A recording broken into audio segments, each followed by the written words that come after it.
மகிழ்ச்சியாக வாழ்வதற்கு புத்தரின் சில உயரிய போதனைகள். எதை உன்னிடமிருந்து யாரும் எடுத்துக்கொள்ள முடியாதோ அதுதான் உன்னுடையது. உன்னிடமிருந்து எடுத்துக்கொள்ளலாம் எனும் எதுவும் உன்னுடையது ஆகாது. உன்னுடையது எதுவோ அதனோடு இருந்துவிடு. யாரும் அதை உன்னிடமிருந்து எடுத்துக்கொள்ள முடியாது.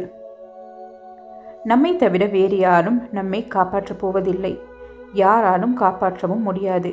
நாமே நம் பாதையில் நடக்க வேண்டும். மனம்தான் எல்லாமே. எதை நீ நினைக்கிறாயோ அதுவாகவே ஆகிறாய். உங்கள் வாழ்நாளில் எதை செய்தாலும் திருப்தியுடன் செய்யுங்கள். அதுவே உங்கள் வாழ்வை அர்த்தமுள்ளதாக மாற்றும். நம் வாழ்க்கையில் எதுவுமே நிலையானது இல்லை என்பதை உணர ஆரம்பித்து விட்டால் நமக்கு இருக்கும் மானவம் காணாமல் போய்விடும். வாழ்வின் நிலையான ஒரே விடயம் மாற்றம் மட்டுமே என்பதை நினைவில் வைத்துக் கொள்ளுங்கள். மகிழ்ச்சியாக இருப்பதற்கு 2 வழி.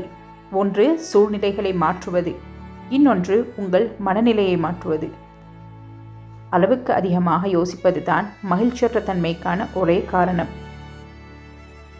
வாழ்க்கை என்றாலே துன்பங்களும் துயரங்களும் இருக்கத்தான் செய்யும். அதுதான் நியதி என்பதை உணர்ந்து கொள்ளுங்கள். இந்த நொடியே சந்தோஷமாக வாழுங்கள். நிகழ்காலத்தில் சந்தோஷமாக வாழ்வது தான் வாழ்க்கையை என்றும் இனிமையாக மாற்றும். காணும் அனைத்தையும் நேர்மறையாக யோசிக்க முயற்சி செய். ஏனென்றால் உன் மனமே எல்லா செயலுக்கும் காரணம். நீ எதை சிந்தனை செய்கிறாயோ அதுவாகவே மாறுகிறாய். எந்த ஒரு செயலிலும் பின்வாங்காதே. கடந்த காலத்தில் ஒரு விஷயம் எவ்வளவு கடினமாக இருந்தது என்று எண்ணாதே. உன்னால் முடியும் என மீண்டும் துவங்கு. நிச்சயம் உன்னால் முடியும். ஒருபோதும் கடந்ததை நினைக்காதே. பாம்பு தனது உடல் தோலை சட்டையை போல் நீக்கும். அதுபோல் நாமும் நமது கடந்த கால நினைவுகளை நீக்கிக் கொண்டே இருக்க வேண்டும். நிகழ்காலத்தில் வாழ். கடந்த காலத்தை நினைத்து அந்த நினைவுகளில் மூழ்கி போகாதே. எதிர்காலத்தை பற்றி நினைத்து கனவு காணவும் செய்யாதே. பொறுமையாக காத்திரு. இங்கு கடைசி நிமிடங்களில் மாறிய ஆட்டங்கள் நிறைய உண்டு. மனது குழப்பத்தில் இருக்கும் போது மௌனமாக இருங்கள். மனது கஷ்டமாக இருக்கும் போது தைரியமாக இருங்கள். சோர்வடைந்து விடாதே.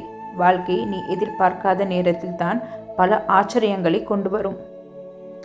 என்னை யார் என்று எனக்கு அடையாளப்படுத்தும் ஆயுதம்தான் மற்றவர்கள் எனக்கு கொடுக்கும் அவமானம். மற்றவர்கள் தோள் மீது ஏறி நின்று தன்னை உயரமாக காட்டிக்கொள்வதை விட தனித்து நின்று தன் உண்மையான உயரத்தை உலகிற்கு காட்டுவதே சிறந்தது. பிறர் செயல்களில் குறைகளை மட்டுமே காணாதீர்கள்.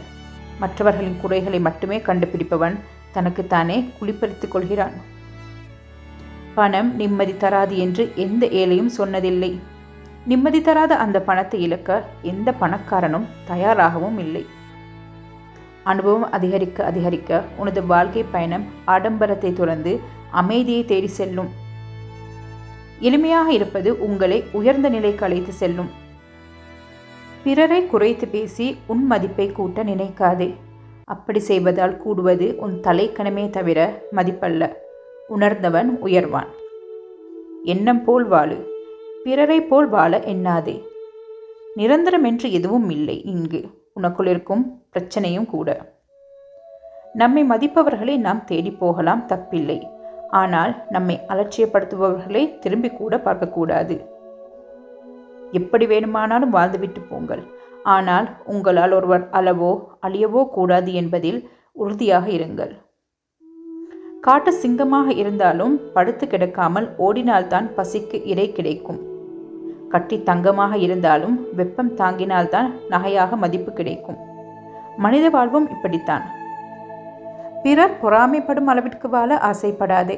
பிறர் சபிக்காத அளவிற்கு வாழ்ந்தால் போதும் என்று மட்டும் ஆசைப்படு. பாதை கடினமாக இருந்தாலும் நம்முடைய வாழ்க்கை கண்டிப்பாக ஒரு நாள் ஒளிமயமாக மாறும். நம்பிக்கைதான் வாழ்க்கை. பேசாதவர்களை பற்றி நினைப்பதை விட்டுவிட்டு பேசுபவர்களிடம் சந்தோஷமாக பேசி பழகுங்கள். அதுவே தேவையில்லாத மன அழுத்தங்களை குறைக்கும். காரணத்தை உருவாக்கி வெறுக்கும் மனிதர்களை விட காரணமே இல்லாமல் நேசிக்கும் மனிதர்களை நேசியுங்கள். வாழ்க்கை அழகாகும்.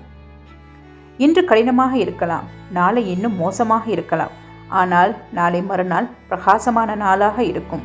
நம்பிக்கையை இழக்க வேண்டாம். அன்பை வாங்கவும் விற்கவும் முடியாது. அன்புக்கு விலை அன்புதான். தீக்குச்சி விளக்கை ஏற்றியதும் எல்லோரும் விளக்கை வணங்கினார்கள். பித்தன் கீழே எறியப்பட்ட தீக்குச்சியை வணங்கினான். ஏன் தீக்குச்சியை வணங்குகிறாய் என்று கேட்டேன். ஏற்றப்பட்டதை விட ஏற்றி வைத்தது உயர்ந்ததல்லவா என்றான். ஆசைகளை புல்லாய் முளைக்கும் போதே கிள்ளி எரி, மரமானால் சிரமம் தரும் உனக்கு. சத்தியத்தின் பாதையில் நீ நடந்தால் நீ யாருக்கும் பயப்பட தேவையில்லை. நெருங்கியவர்களோடு மட்டும் நீ விளக்கமாக பேசு, மற்றவர்களோடு எப்போதும் சுருக்கமாகவே பேசு. எப்போதும் உனது குறைகளை மட்டுமே சொல்லி பழகியவர்கள் உன் நிறைகளை சொல்லப்போவது இல்லை. அவர்களிடமிருந்து விலகு. நம் துன்பத்திற்கு பாதி காரணம் நம் கற்பனைகளே. ஆசையை தூண்டிவிட்ட மனசுதான் தவறுக்கு பிறகு தத்துவம் சொல்லும். உன்னை தவறாக புரிந்து கொண்டவரை பற்றி தவறாக எண்ணாதே. மனிதர்களுக்குள் மனோபாவம் வேறு வேறானது என்பதை அறிந்து அமைதியாக இரு. பிறருக்கு கொடுப்பதற்கு உங்களிடம் பணம் பொருள் இல்லாமல் இருக்கலாம்.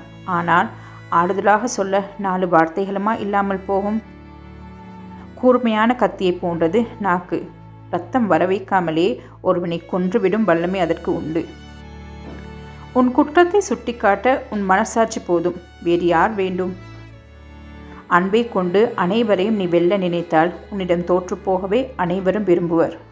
தர்மத்திற்கு கோபமில்லை, மன்னிக்கும் இயல்பும் கிடையாது. செய்த தர்மத்தின் பயன் இன்றோ நாளையோ கிடைத்தே தீரும். நமக்கு ஏன் இப்படி நடக்கிறது என்று யோசிக்கும் போது நாம் என்னென்ன செய்தோம் என்பதையும் நீ யோசி. தீர்வு எளிதில் கிடைக்கும். நாய் குறைக்கிறது என்பதற்காக நீயும் குறைத்து விடாதே. நீ குறைக்கும் இனமல்ல, கர்ஜிக்கும் இனம். பொறுமை ஒருபோதும் தோற்பதில்லை, பொறாமை ஒருபோதும் ஜெயிப்பதில்லை. வார்த்தை என்பது ஏணி போல, நீ பயன்படுத்துவதை பொறுத்து ஏற்றியும் விடும், இறக்கியும் விடும். கண்ணாடி நம் முகத்தில் அழுக்கை காட்டினால் கண்ணாடியை உடைக்க மாட்டோம். மாறாக முகத்தை சுத்தம் செய்வோம். அதேபோல் நம் குறைகளை சுட்டி காட்டுபவர்களிடம் கோபப்படக்கூடாது. மாறாக நம் குறைகளை சரி செய்து கொள்ள வேண்டும்.